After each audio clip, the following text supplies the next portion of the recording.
একটা মেয়েকে জিজ্ঞেস করা হয়েছিল বিয়ের আগে আর পরের মধ্যে পার্থক্য কি।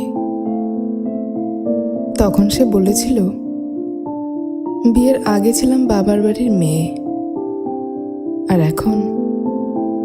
এখন হয়েছে শ্বশুর বাড়ির বৌমা। আগে আমার মুখে সবাই খাবার তুলে দিত, আর এখন আমাকে সবার মুখে খাবার তুলে দিতে হয়। আগে একটু ব্যথা পেলে চিল্লাচিল্লি করে সারা বাড়ি মাথায় তুলে ফেলতাম, আর এখন অনেক ব্যথা পেলেও একটা শব্দ করি না। আগে হাসার জন্য মা বকতো, আর এখন কাঁদতে গেলেও ভয় হয়। আগে একটু মন খারাপ হলেই মা বুঝে ফেলতো, কিন্তু এখন ভেতরটা চুরমার হয়ে গেলেও কেউ টের পায় না।